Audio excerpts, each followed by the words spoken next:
Back to episode number 80. We're almost there, boys. We're 4/5, 80% of the way there to the big triple digits 100. Back as usual, your three co-hosts, Zach Brewitt, Benny Ballgame Dearth, myself, Matt Couture. Boys, how are we doing? Doing good. Great. Got the high noon going, so we're rocking and rolling. Ben's relieving after a long, frustrating day at work. Relieving? I'm not peeing over here. I mean, after a bunch of these, I might have to though. Yeah, you will relieve yourself eventually tonight. I mean, let's hope so. I might be in the hospital if I don't. Knowing your age 2 to 3 times throughout the night. It's the podcast. It's a solid. he's like you're not inaccurate there. It's once. The second time is because the dog has to get up and go to the bathroom at 2:30 in the morning. But all right, let's jump into it. The Boston Red Sox. The episode title kind of says it all. Last episode, the episode title was "Where is Roman?"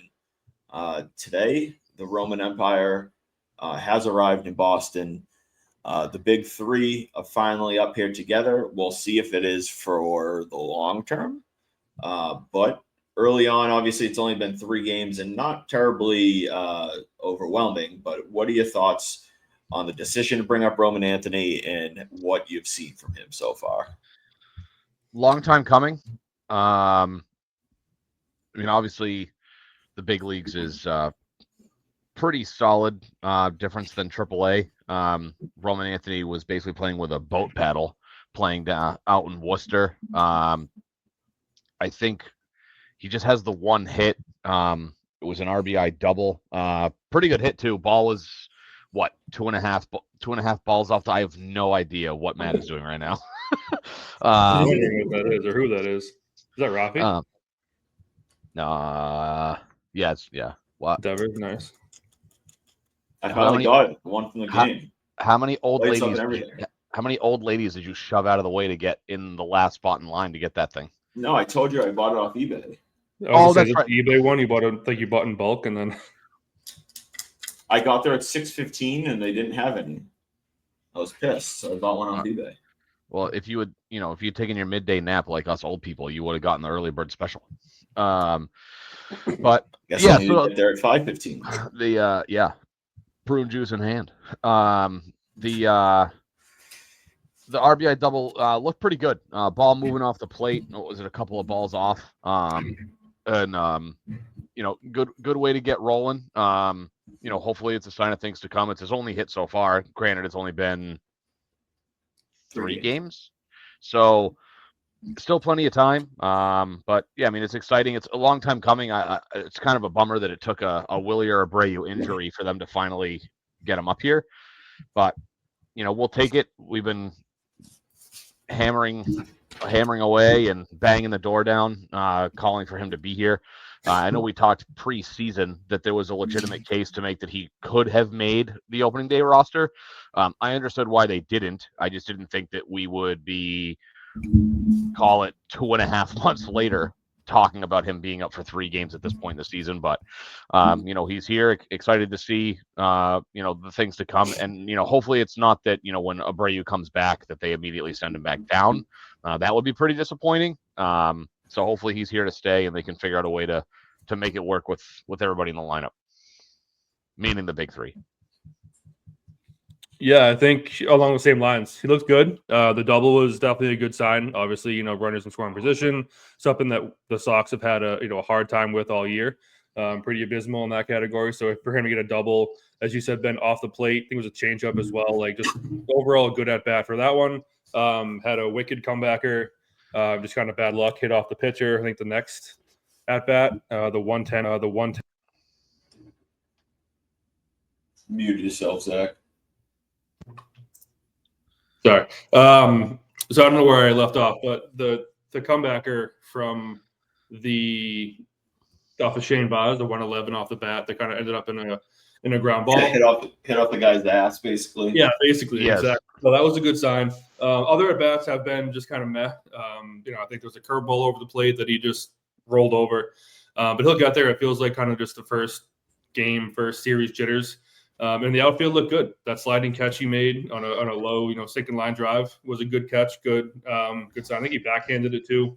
And then he had one where he kind of was shagging it down, by the warning track there. So overall, looked good. I don't know what they're going to do with Willie Abreu when he comes back, whenever he's healthy. I would look at maybe trading him over some other pieces, but I think their main goal is probably going to be to send somebody down.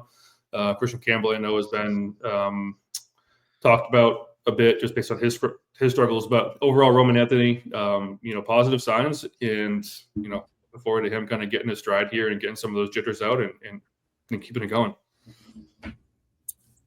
Yeah, I mean, I think to have him up here is nice. Like, that's obviously, we've been clamoring it for a while. He's up here, and now the question is like, who's going to stay? As you mentioned, like, once Abreu is back, there's going to be a log jam. But then even once Bregman's back, it's going to be even more of a log jam. How do you guys see it playing out? Obviously, Bregman's not going to be back for at least a couple more weeks. Abreu's out for about another week. The trade deadline is in about 6-ish, 7 weeks. I could see them throwing someone else on the IL to prolong this a little bit and make it work, type of thing. But throughout the rest of this year and going into next year, there's a logjam of players. Who do you want to see? Let me ask you this: It's the beginning of August. The trade deadline's gone by. Everyone's healthy. How do you see the outfield and then third, short, and second playing out? I think I don't know if it's a prediction or maybe just what I'm maybe more leaning towards in the outfield is Willie Abreu gets moved to, on whether it's a trade or things would have to be a trade. That would kind of solidify Roman Anthony in right. Maybe you make some adjustments there, put him in left, put Cedon in right, Jarren Duran in center. That can be arranged if and when we get there. For third, short, and the rest of the infield, Trevor Story feels like he's pretty much cemented himself at that shortstop, for better or worse. That leaves third base is Bregman's, and second base and first. I mean, Toro's been good. There's really been no real complaints there, given what we have available. So if they want to move Abreu for first base, when there's a conversation to have. But second base, I think if Christian Campbell can continue to, or if he continues to struggle, then that opens the door for moving Cedon down a second, moving Meyer over to second base or whatever. But I think Christian Campbell and Willie Abreu are the two people that I'm really keeping an eye on, because if they continue to struggle and or are just movable pieces, mainly in Abreu's case, then I think that kind of opens the door for a lot more possibilities. Because as you said, Matt, there's definitely a logjam right now. Yeah, I know we have. So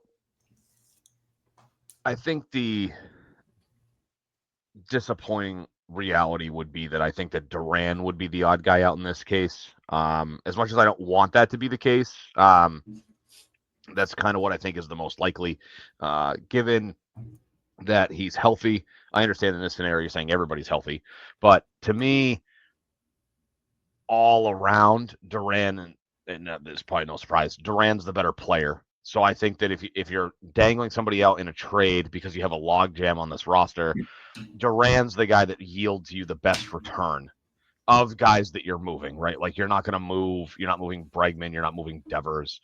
So if you're looking to add prospects, if they're selling at the deadline, he's the guy that yields you the best return.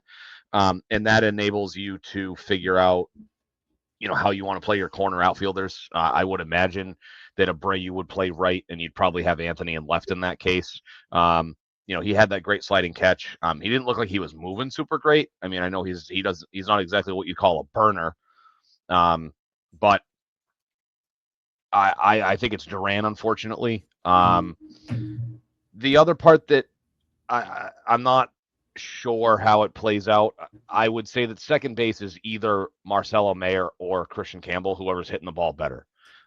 Mayer's a middle infielder. He can obviously play second, or at least he should be able to. Obviously, he's a natural shortstop, and he would, to me, be the shortstop of the future. Trevor Story was kind of left for dead in May. He has completely turned it around. He looks like early season Trevor Story of this year. He looks like a better version of last year's early season That Trevor play he Story. made in the hole last night, like that, did you like see it? Yeah, I haven't seen Story make a play like that in maybe in a Red Sox uniform, but definitely in quite a long time. He has not made a play that good. He has some web gems in the Sox. A lot of them are going up the middle. That have been really nice, but that in the hole, and obviously he bounced it, but it doesn't matter. You're jumping off 1 foot, that's a hell of a throw. I mean, Derek Jeter made a career off of the jump throw out of short, so not that Trevor Story is Derek Jeter. Quick side note, but Derek Jeter is the most overrated shortstop in MLB history. That is correct. That is not something I will fight you on. So the thing about if everyone's healthy, the tricky part is whoever's hitting the best, in my opinion, is gonna play second, whether it's Mayer, whether it's Campbell. Campbell started out hot, cooled off pretty quick.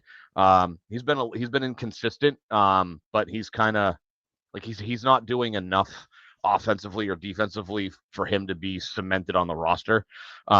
Mentally, I look at it and go, what does it do to his psyche for a guy who made the opening day roster, was basically told, hey, you're good enough to be on the team now. You're going to be our second baseman. We'll mix you in other places, and then here we are in mid-June, and is sitting him down and having a conversation of hey, we need you to get yourself right. You're going back down to Worcester. I would, he's a professional, right? He'll figure that out. Don't know how that would affect his psyche, but you got to do something. There's really only one spot available on the infield, but whoever's hitting, I think certainly has it. I think both Campbell and Meyer are certainly, more than capable defensively to play second base. But yeah, to me, it's Duran, and he's going to yield them the best return. I don't love the idea. I would much prefer them, granted, you're not getting much in return for them. I'd much rather them move on from guys like Ref Snyder and Yoshida, and move Rafaela to kind of that super utility role where he can, because we know he can play middle infield, we know he can play the outfield, so he can be the guy that can spell multiple guys at different positions when Cora decides to need a day off.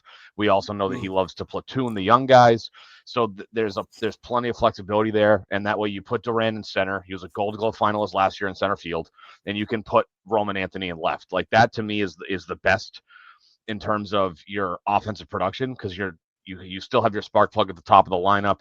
Hopefully, you guys have turned it around offensively, and then obviously you're going to get healthier. Bregman coming up soon, who obviously injects really good bat in the middle of the lineup. So, that's what I'd like to see them do, but to me, in all likelihood, if you're going to see anybody traded, I think it's going to be Duran. Yeah, it'll be tough to see because I think they internally really do like Duran. But I think we've also talked about on here, and I've said it a handful of times, even a couple of times over the last 24 hours, is that I don't really buy into Duran as being a guy that you like long term. He's not a guy I really love the idea of extending past, I think it's age 31, 32 that his contract goes. So I think that he's going to be a guy that gets traded. It's just a matter of when. So if you have a logjam, the question is, well, okay, then maybe we just move him now. Anthony is basically a lock long term. In that three-man outfield. I guess there's a chance that he's not a lock for the remainder of the season. They could always throw him back down to AAA, but I don't see that as very likely.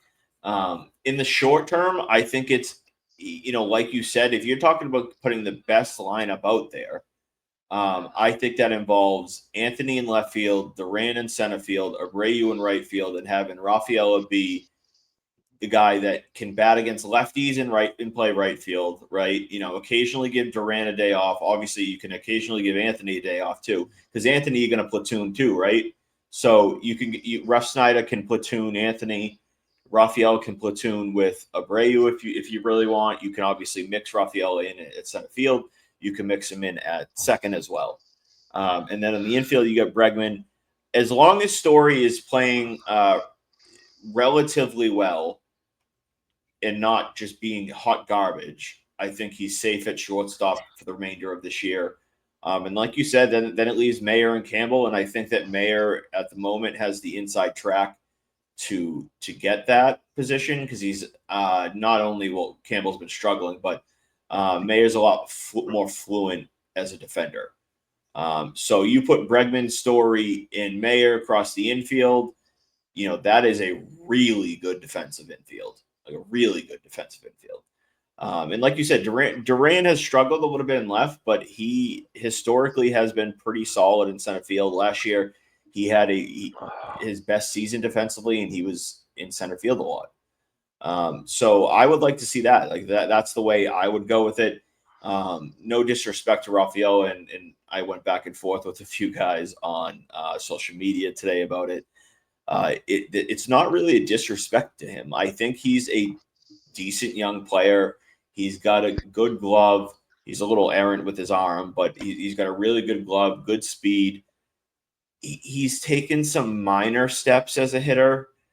He's walking a little bit more. He's K'ing a little bit less, but the chase rate's still there. It's in the 2 percentile in baseball.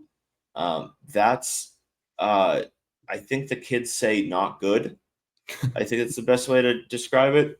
And when you talk about, him as a player, the answer is it's not whether he himself is bad or not, because I think he is a decent young player. It's do you have better options?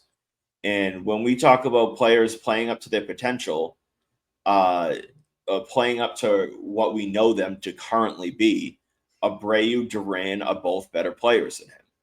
Right. And so if you want to argue Rafael and put Anthony, to the bench or in AAA, that's a different story.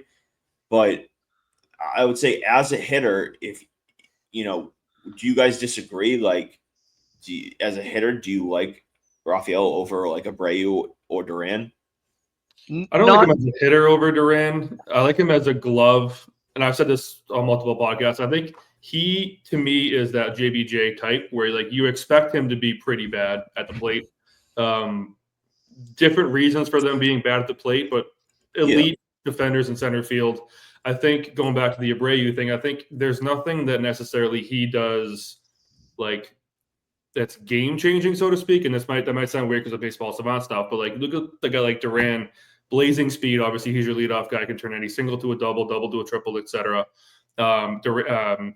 Rafael, as I said, has game changing ability in center field. Like, Abreu's got a good glove, good arm, it's whatever, but he's more like that Trot Nixon type where it's great player. We talked about it before, I think with a different guest. But that's my question for you, Zach. Like, who are you starting, Trot Nixon or JBJ?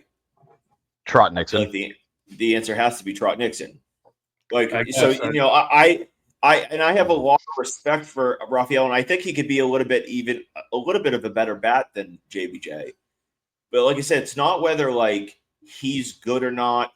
It's not whether like he can hit 260 or not. It's do they have better options? And I just think that they have better options right now. And now Abreu has been struggling a bit prior to his injury. So, if he's not hitting the ball well, then, you sit him until he does type of thing. And if you have that ability to play a Rafael over him, like, so be it. But like when we talk about living to be what we know they can be, and for what that is, Abreu is when we know he's hitting well, is a 280, really good overall, solid hitter that plays good defense. We know Duran, and I posted this and kind of just completely put the guy in his place when he talked about Duran's start of the season. I said Duran didn't pick up until June last year. He was solid the first 2 months, but June and July and August, he lit it up, like lit it up. And what's happening again this year? He's starting to come on a little bit more in June. So, because we were talking about Rafaela has also had a hot start to June. I was like, the difference is we know what Duran can be. We know what upside of Duran because he showed it already. And it's following the same path that he did last year where he took off in June, July, and August.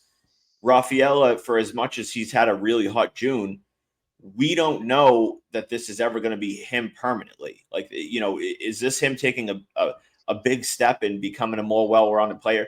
Possibly, but you can't bet on that right now when we talk about like smart decisions.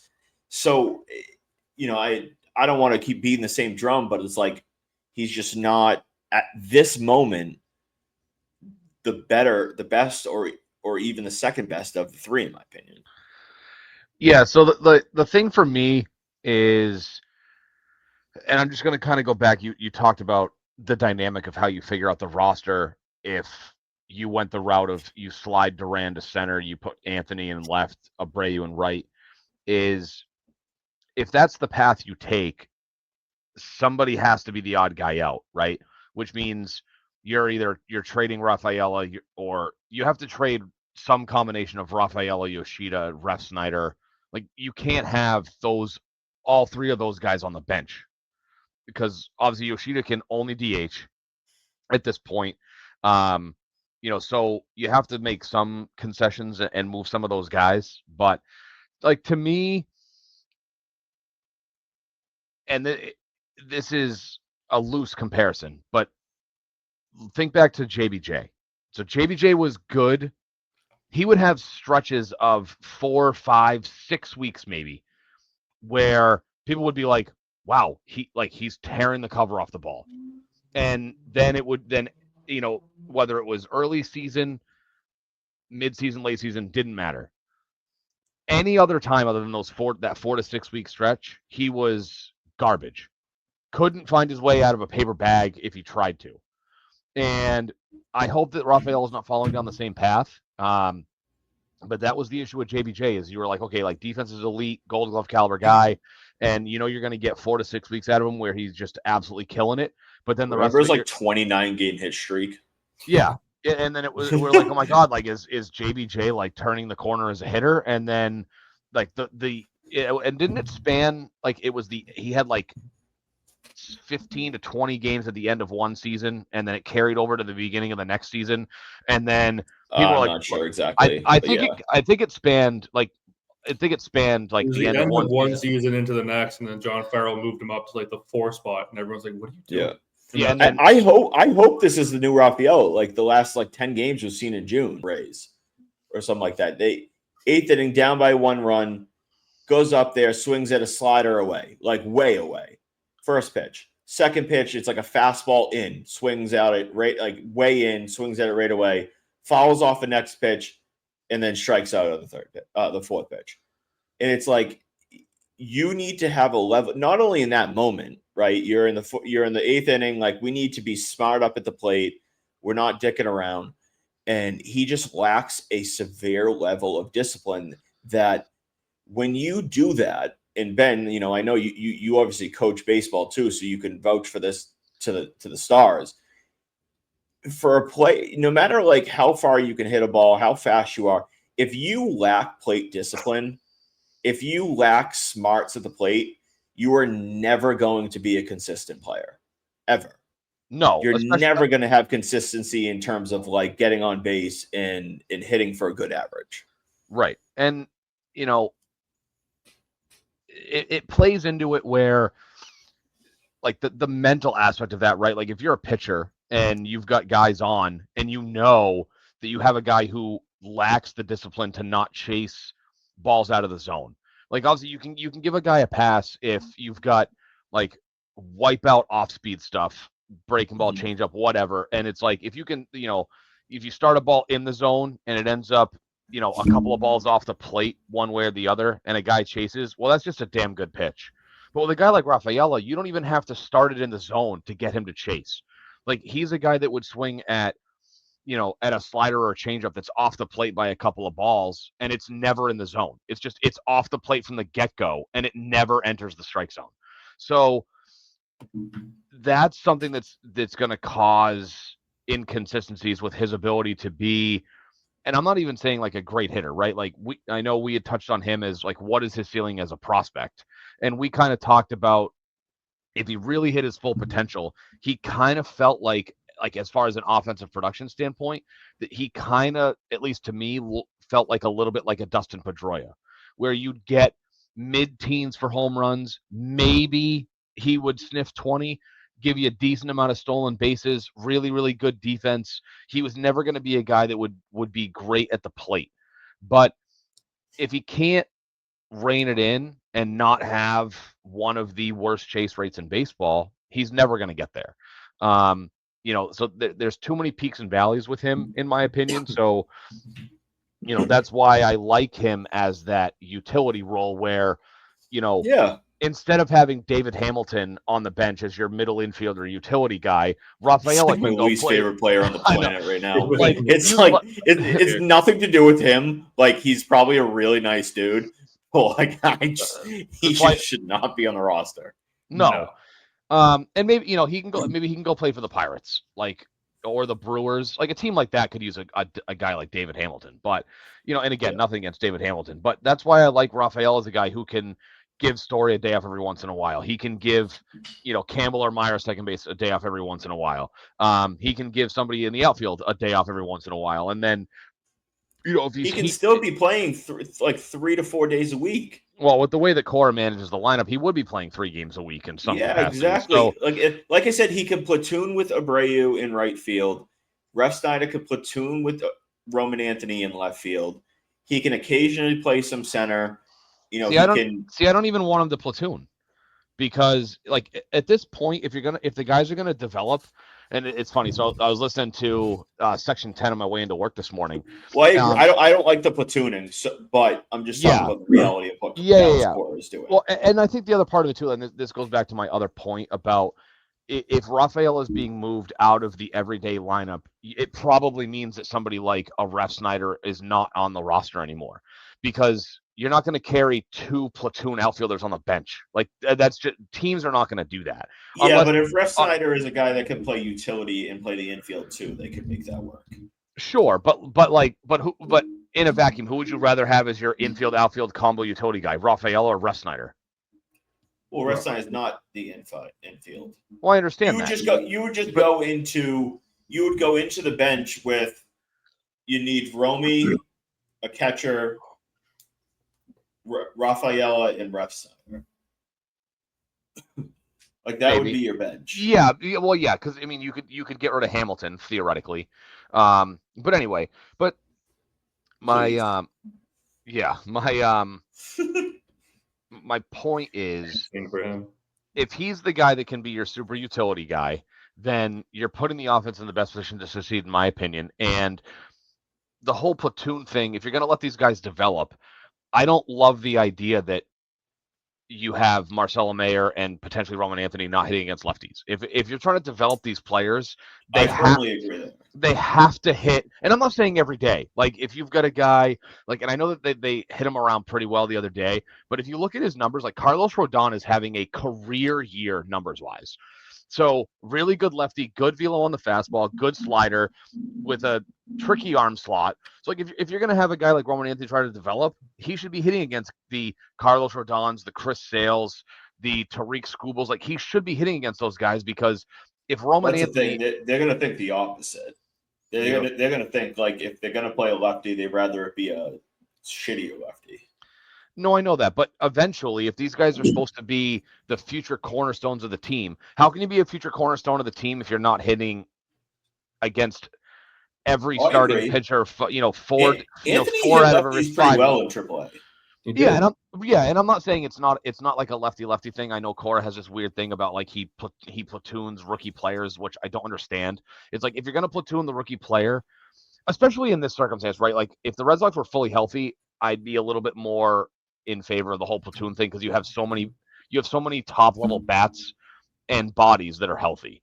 But in this case, like to me, there's really no reason why Marcelo Mayer and Roman Anthony, and I mean, again, Campbell's been struggling lately, so fine. If you want to try to get him right, different story. But for Mayer and Anthony at this point where they're still new to the ball club, they should be playing, 5 out of the 6 games a week they play every week. Unless they're hurt.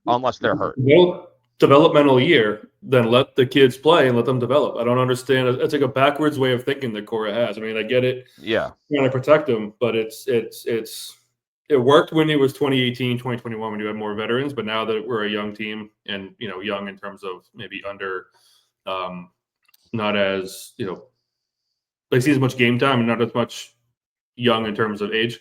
But yeah, some of those guys are inexperienced and young at the same time. That's what I'm looking for. I'm looking for inexperienced, not necessarily young. Yeah. But yeah, like if you're going to let them develop, or that's the point of this year, as well as trying to make a run for the playoffs, then Corey has to let the kids play. And it's just, I don't understand what he's doing. I mean, I know, again, it's his philosophy, but it's got to change it. Yeah. It's frustrating. Yeah, I mean, I don't know. In terms of like what they're going to do, I really don't know at this point. I think it could go a variety of different directions. I just want to see the decision, whatever decision they make, that it really is just what is best for their chances to win. Mm-hmm. I don't want to see, like, dude, like I'm telling you, 2 weeks from now, Bregman's activated and like Anthony goes down while David Hamilton's sitting on this roster, I'm going to lose my mind. It's coming. I'm going to lose my mind, dude. Like it's just unbelievable. But I think to an extent, I'm not going to be mad as long as it's within the handful of decisions that are the most likely. I don't. And like people, this is where social media can kind of make things that they're not. I don't hate Rafaela. Like, I think he's a decent young player, but like he's just the one that I would personally trade. But if they went and traded a Duran or went and traded Abreu, if they got good value back, like I'm not like, oh my God, you can't trade either of them. If you got good value, sure. Like I would consider it. Like, I mean, because you're going to get the most value with trading Duran, in my opinion, just because he hasn't been hurt this year. But I mean, like, say you do trade him to San Diego, who's been in the market for a left fielder for a while, and you can get guys like Salas, DeVries, and a pitcher. Like, if that's your return for Jarren Duran, it's like, all right, well, that kind of sucks. Jarren Duran's a good player, but you're getting 2 legit prospects and a high end arm. Like, it's really hard to complain, especially if they're selling. Like, not this, we're kind of on the cusp of the wild card. That will be a big part of it too. Like, we're gonna buy and we're gonna sell and see what happens. And I know that did happen with, was it Heimblum's last season? He traded Christian Vasquez for. That was second to last. Second to last was so I understand that was like he did both, and Willie Abreu was part of that trade. So like here we are. It's it's really hard to kind of really complain about that trade at this point. So that was they traded for it was Emmanuel Valdez and Willie Abreu. Yes, but then they traded for God, what's his name? The left fielder. He was like a low end left fielder from the Reds. I'm having a mind blank of what his name. Tommy Pham. Yeah, there you go. They traded for Pham. They traded for like one other like middling subpar player. Here we go. So like try to and like completely messed up. Hosmer was they tried to middle it, and that was in large part because we don't have to go down this road, but ownership didn't allow them to add to the payroll. So they were, but the problem was he should have sold. Just sold. You know what I mean? Like if you're not going to buy, then just sell. Don't half-ass it in the way that they did. There was a pathway of half-assing it and middling it that would have worked, but it wasn't that. It wasn't trading your starting catcher who, regardless if he is not that great. And then you're only adding like 2 shit bum veterans to the mix. Yeah. Like you got to do better than that. So they should have just sold. But yeah, I mean, again, not to just like hammer the same exact thing. I don't. There is not a method where I'm like a path that I'm like, oh my god, you can't. Like that's a terrible decision. It's just like they need to be smart about it. And when we say that, the answer is what? Anthony Campbell and Mayer are the future. They're not going anywhere. Correct. You know, I asked this to my group, my Red Sox chat group.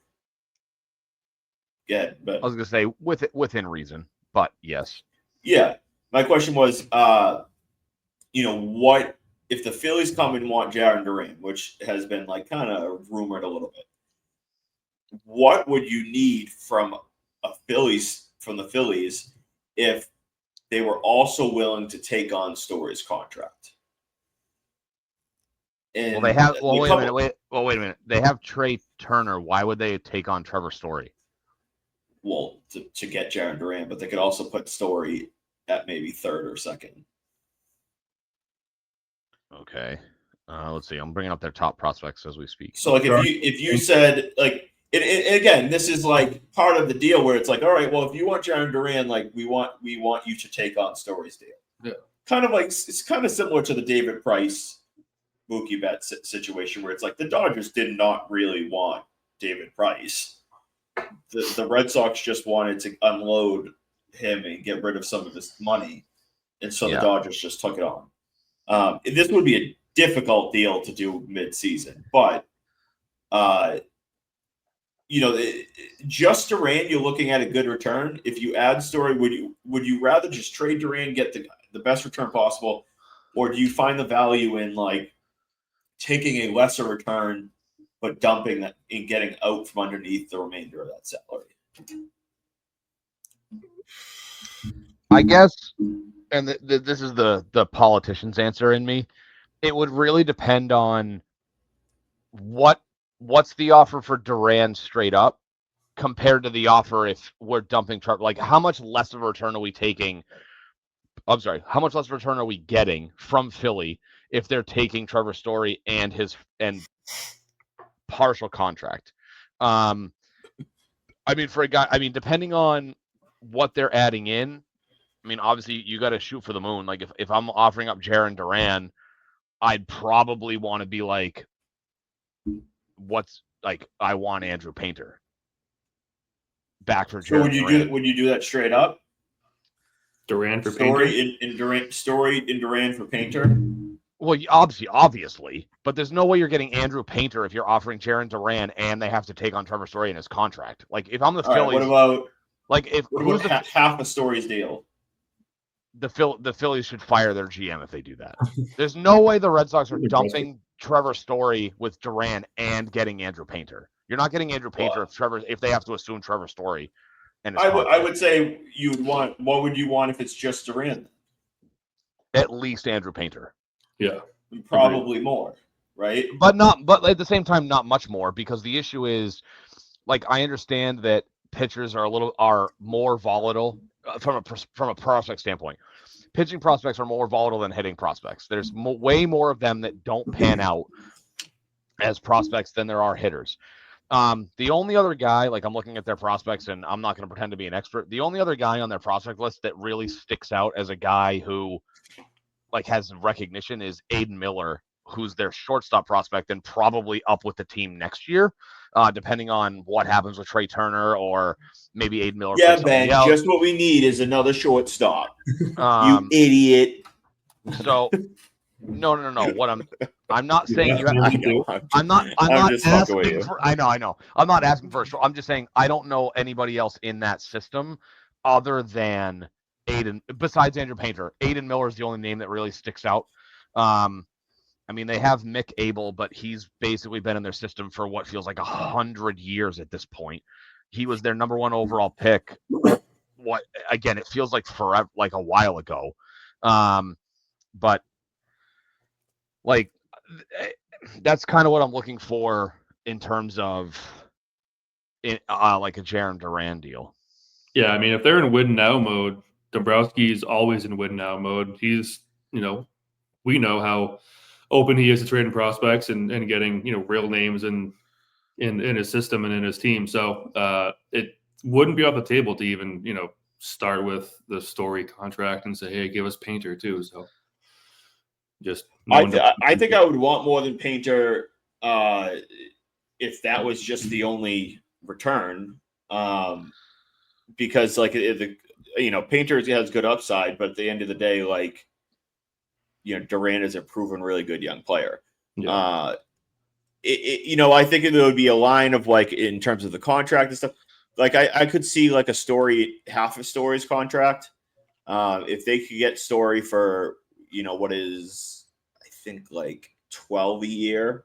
I think he's making 23 to 25 range, somewhere in that range. So around 12 a year, that's a huge difference. Yeah. Huge difference for a team. At 12 million a year, Yeah. Story is a pretty good piece. A really good defender that can hit, even though he's very streaky, can still hit, pretty decent at the plate. Yeah. So here's the remainder of Trevor Story's contract. So he has an opt-out after this season, which I would imagine he's not going to exercise. So if he does not opt out of his deal, he's only guaranteed 2 years and $50 million. The last year of his contract is a club option. For what? $25 million. Okay, that's so 2 years 50. So if the Sox took up half of that, so it's Painter for Duran and Story, and we give $12 million or 12 and a half. I think at that point, I don't know if you get Painter for that. I think you should be able to. If we're talking, I think I would want more than Painter for just Duran. So if I'm sitting here saying we'll give you Story in, it's not like we're taking on they're taking on the player that is still a decent MLB player, and at 12.5 million over 25 million over 2 years, 12 and a half AAV, that's very reasonable for a guy like him. So at that point, Story almost becomes a surplus value, right? A Story at 25 a year, it's a negative value right now. Story at 12 and a half of a year is very reasonable. If the dude was a free agent at this very moment, based off what he's done this year, he would probably be able to get a team to give him 2 years, 25 million. I would say pretty easily. I would think maybe 2 years, 30. So a team would give him that. And so I look at that. I'm like, well, all right. That seems like a really reasonable deal for the team like the Phillies. You get Duran and Story at 2 years, 25 total, and you give up Andrew Painter. I think that's more than fair on both sides. I think it's a good deal for the Phillies. If anything, I think it's the Red Sox that they're taking the big risk, right? You get to save some on Story, but you're not getting under his whole contract, and you're giving up Duran. And if Painter doesn't pan out, then you're effed. Yeah, you get your ass kicked in the deal. Yeah, but I mean, there's something to be said about high-end pitching prospects. Again, the volatility of pitching prospects is real. But I mean, Andrew Painter is, let's see, the number 5 prospect in all of baseball. Again, year to year, it will vary, but high-end pitching prospects have a higher hit rate. Maybe it's recency bias, but look at a guy like Paul Skeens. I mean, he was drafted in the spring of 24 and 23, and was immediately a top 5 prospect. And you could argue he's a top 5 pitcher in baseball. Rare example, but Skeens, yeah. Well, what happened? Who did we give up? We gave up for Chris Sale when Dombrowski traded. It was Moncada, Kopech, and a couple other. There was the 14th ranked prospect in the system and the 18th, something like that. Moncada was number 1. Here we go. Traded for Chris Sale. Yeah, it was Yohan Moncada, Michael Kopech, Luis Alexander Basabe, and Victor Diaz. Does it say what Kopech was in our system or overall? Kopech was like 4 or 5 in the Yeah, system. Moncada was our number 1. Kopech was, I think, like Matt said, 4 or 5. The other two guys were middle guys, like 15 to 20, kind of in that range. I think that Numbers wise, it was basically the same thing, equivalent to roughly the same thing we gave up for Garrett Crochet. Like Kyle Teal was our number 3 prospect. No, 4. He was number 4 or 5. Yeah. Yeah. Well, we gave up 4. We gave up 4 and 5, Montgomery and Teal. Yeah. And then we also gave up a couple of middling guys. But it was, I mean, granted, Moncada was our top prospect, but we essentially gave up the equivalent of the same. Moncada was the top prospect. He was the number 1 prospect in all of baseball. That's kind of what I'm getting at. Is like, that being said, Chris Sale held more value than Crochet too. Correct. At that point, Chris Sale was a bona fide ace. Right. Does Chris Sale though hold more value, and he might than Jarren Duran and Trevor Story at 12.5? No, well, and that's a question. So if Andrew Painter, in 2 years, Andrew Painter could be worth a lot more than what he is, but he also could not. Like, that's obviously the risk of the prospect. For the Phillies in this scenario, like I said, you're getting a Story on a deal that's pretty reasonable, and you're getting a Jarren Duran who's under control for another 3 or 4 years. I think it's 4 years after this. Mm-hmm. I think it's at least 3. It might be 4. I'm not sure exactly. But you're getting him under team control for at least the next 3 years. That's a lot of control in baseball. So Duran so this is weird. So take it with a grain of salt. I'm on Spotrac. So it says there's a club option for next year, which is odd. He's a free agent. He's an unrestricted free agent in 2029. So you've got 3 years of control left. Yeah. So, and that, like I said, that's a lot in terms of like trade value. And you're talking about a player, especially if he happened to turn it on over the next few weeks, that was just one of the best players in baseball last year. And the Phillies could use another outfielder.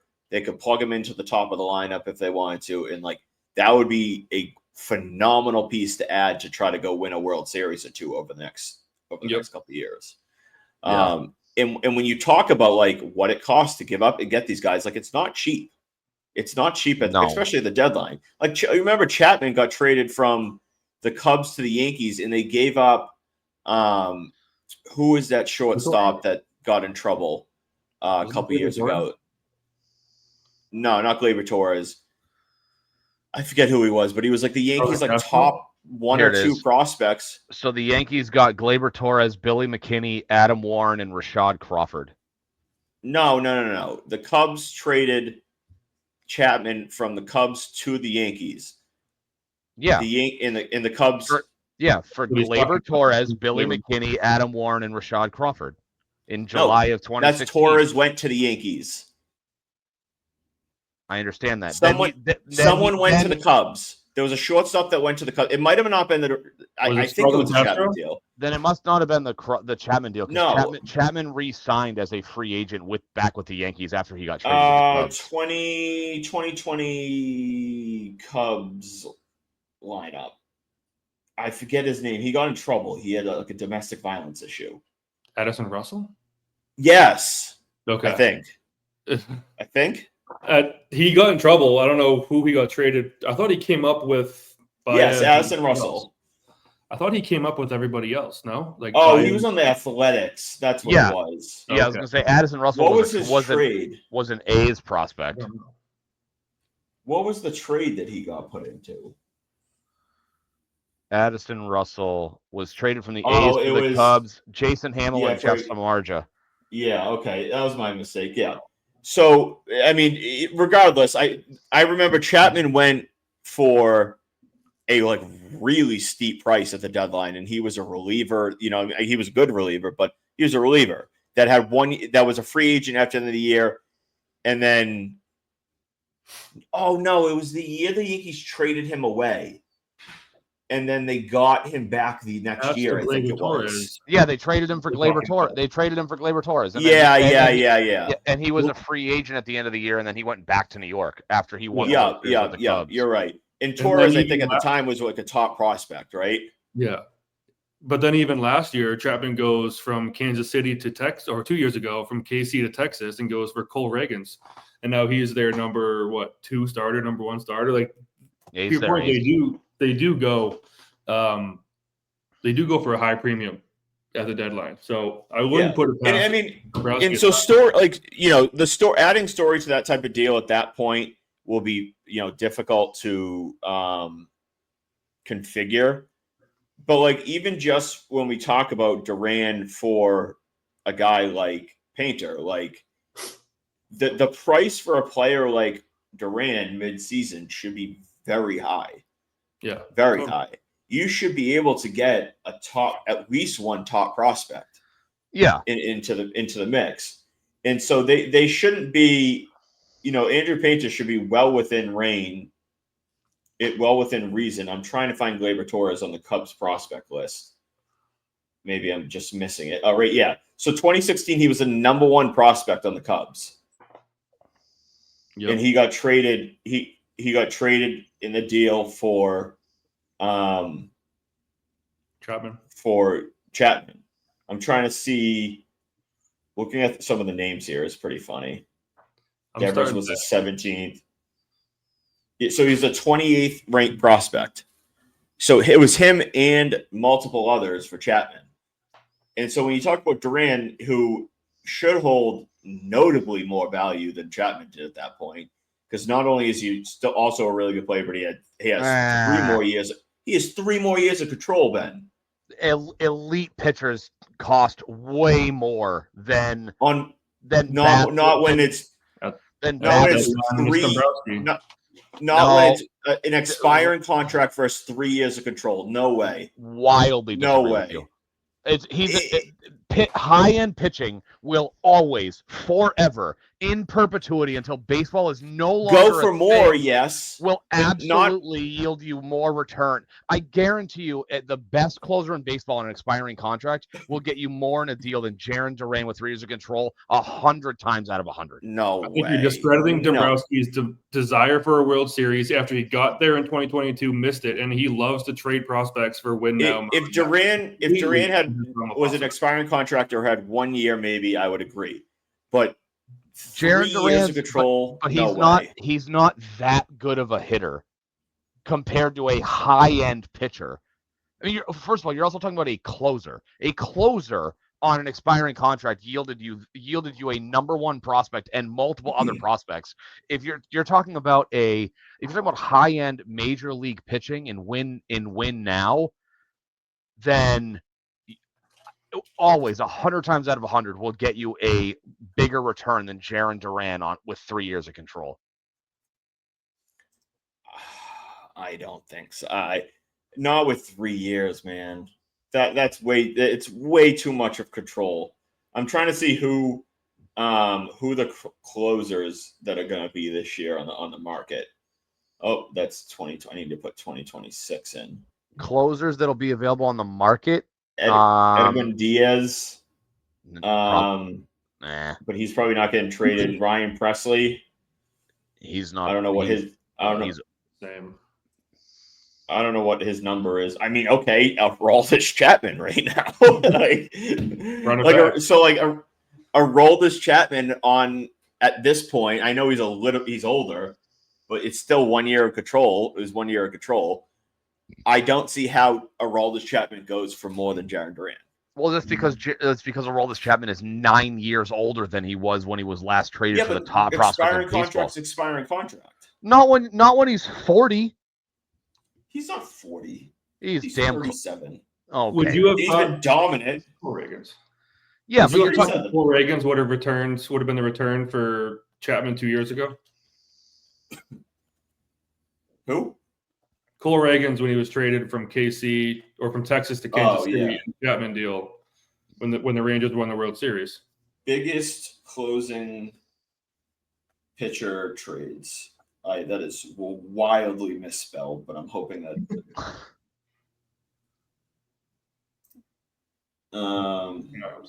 So we'll roll this Chapman. So 2023, the Royal Cole Reagans and Rony Cabrera, who probably is still in the system because he was 17 at the time. About his like status or number with the team. Who, Rony Cabrera? No, Cole Oh. Reagans. I don't know if I'll ever find that name in my life, but No. let me see if I can find first round pick, 30th overall. Oh, I got it right here. So in 2023, Cole Reagans was not a prospect. Not a prospect. Oh, is he like? Did he pitch in the Rangers for like too long or something? Oh, whoops! That would be. Oh, wow. Sorry. Hold on. I was looking at the Chiefs. Chiefs. Wow. Wrong sport. I was looking at the Royals prospects, not the Rangers. My mistake. Hold on. Rangers. Cole Reagans was also not a Rangers prospect. Really? Oh, I guess you're right. He was initially the number 4 prospect according to MLB.com, 2018. So Cole Reagans. Yeah, so I think he just moved up. Yeah, let's see, what was he in 2022? I bet you he was a prospect. I bet you he was on there. 29 on MLB.com. He was their 29th ranked prospect. I think he was just ranked 29th overall. Let's see, Cole Reagans. Oh, here we go. Is not listed on the Rangers 2022 top 30 list.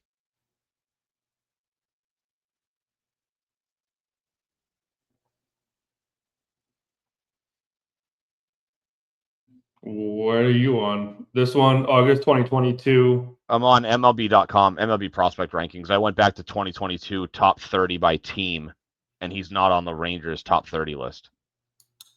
So I'm on MLB.com as well, August 16, 2022. It said biggest jump/fall. Jump is Cole Reagans. Preseason was unranked. By midseason, he was 13th. Oh, so this is their preseason list. That's why I just went to their preseason list. Gotcha. So yeah, he was the 13th ranked, I guess, according to in their system. So whatever that was when he was traded in 2023 is different. Gotcha. Talk about a diversion, huh? Yeah, right. Holy tangent.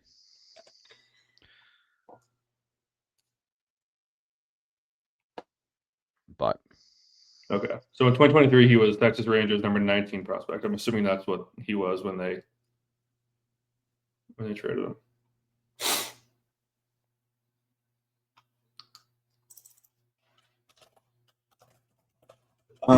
Yeah. All right. Anyways, like they can move Durant. I think they can move Durant and get a very, very good return if it's just him.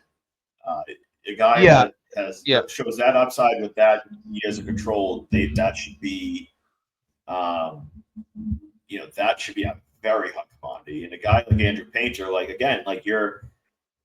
Andrew Painter could end up a stud, but he could not. And that's the whole point of the prospect thing. And when we talk about trading guys at the deadline, is they go for premium value. Yeah, so, top guys at the deadline are way more valuable than guys during free agency. Yeah. No, I'm sorry. During the offseason. Yeah, I know what you meant. Yeah, I got you. A guy like Durant should be able to fetch a top 20 prospect. In my opinion, that's a guy that you go and I don't know if there's a player like we just talked about with Andrew Painter with the Phillies, but if there's a guy like him on the Phillies, or I don't know what's another team that's going to be in contention. Do the Dodgers really need more? A guy like like Dalton rushing. It's funny. I didn't dive into the article, but I saw something in passing that the Dodgers are looking to add starting pitching at the deadline. Yeah, because I think there are a bunch of them are hurt, but they're getting Ohtani back in like a month and a half. Yeah, but I don't know as if they want to risk it because it's like if they can add a legit high end starter, then why would you need to rush? Oh, I'm sure they're going to try to. Yeah, I mean, if you can add, you can add. Yeah, and but like even a team like I don't know who's let's see, they have prospects up the ass. KC, like if they need an outfielder and a guy like Jack Caglione, or his name is Jack. I don't know how to pronounce his last name either. He was Jack Caglione. He is the next Shohei Ohtani.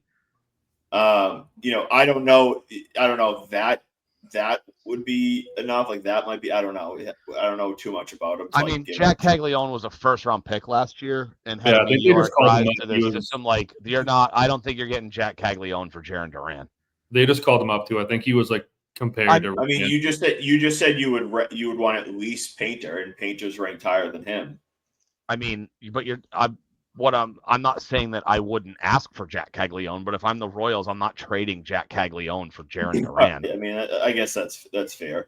I mean, even kind of going down the list, if the Giants wanted him, the Giants are doing well this year, right? I'm not making that up in my mind. Giants are currently 40-29. They are one game behind the Dodgers in the National League. Yeah, I was going to say, I'm not making that up in my mind. That they got a first baseman, Bryce Eldridge, who's not having a great year. But quick side thing. So here's your National League West standings, just because it's sitting here in front of me. The Dodgers, 41-28. They are currently the third best team in the National League. The Giants, 40-29, one game back. Padres, 38-29. They are 2 games back. The Arizona Diamondbacks are 34-34, 6.5 back, although their season might be kind of on the downslope because Corbin Burns needs Tommy John. Then you have the historically atrocious Colorado Rockies, who are 13-55. It's so bad. And so they are 20. I mean, you could hold on. Ready? Here's the further left. You know what? I'm gonna have you guys guess.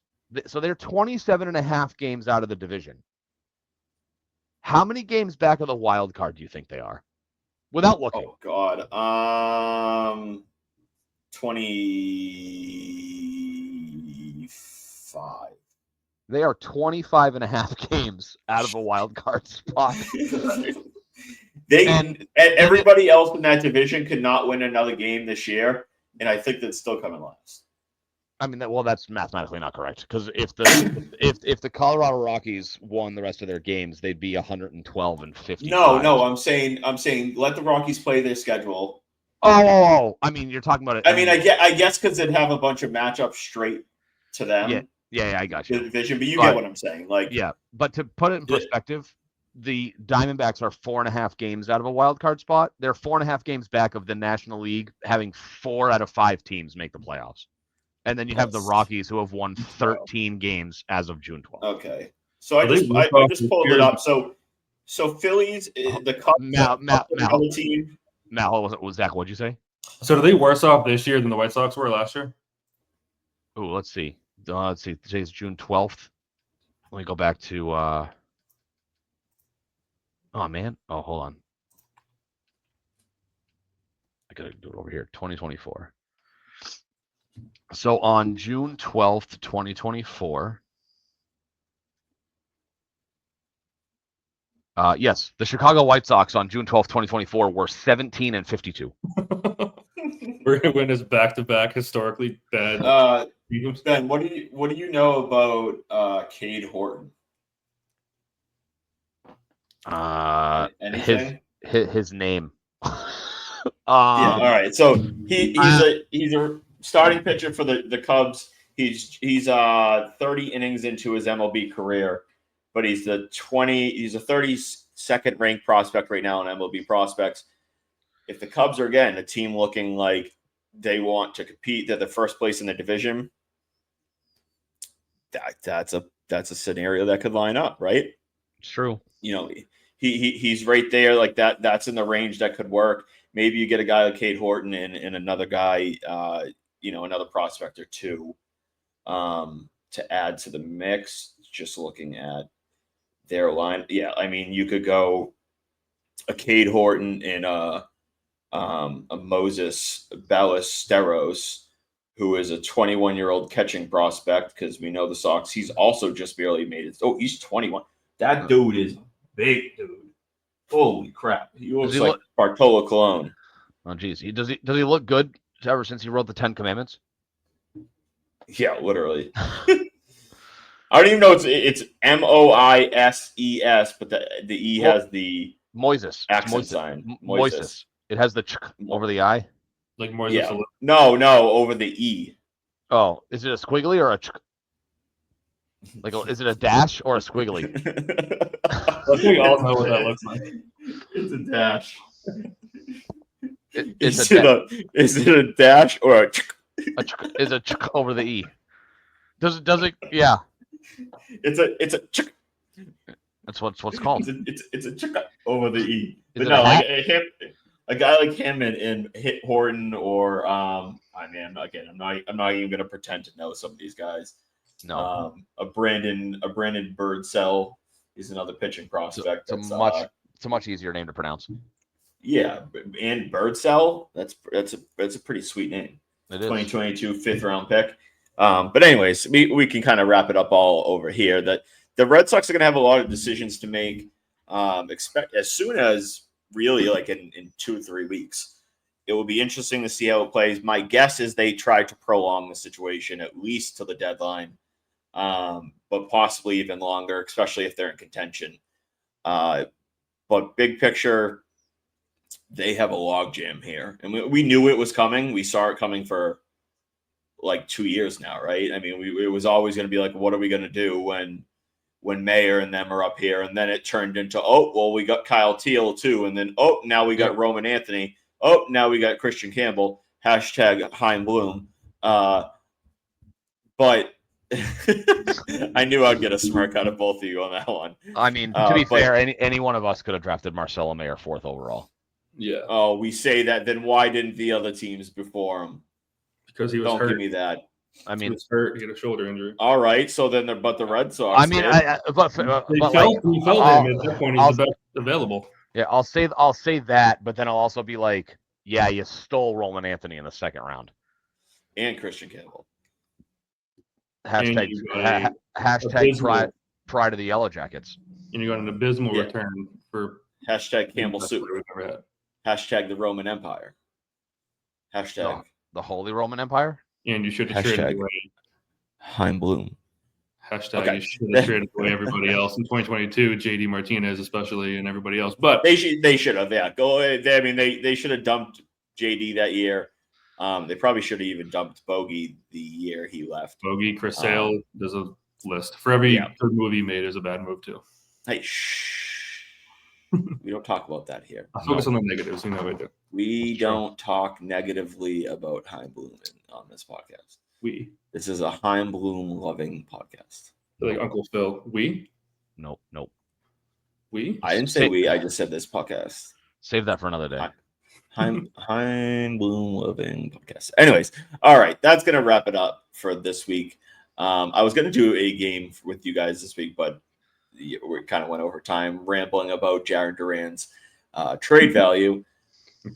Just like we usually do. But any final words, thoughts? I know we didn't talk about any other Boston sports here. Brown got his knee surgery. He seems like he'll be okay for camp.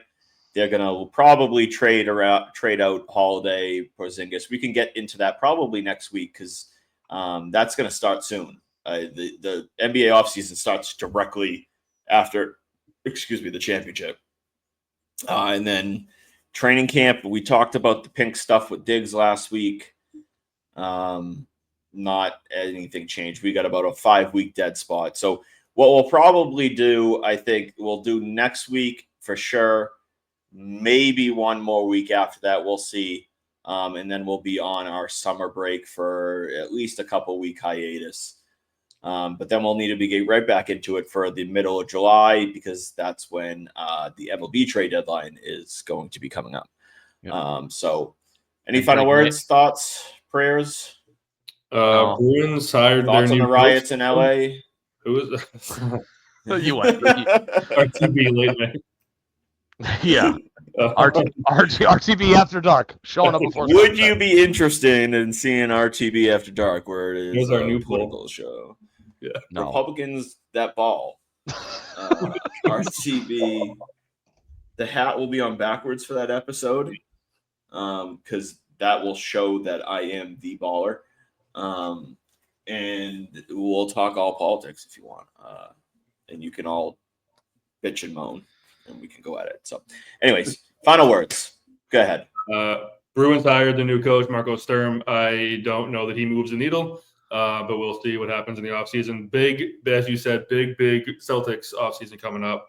I think basically is how I feel about the Bees. Just awful. Celtics have a big offseason coming up.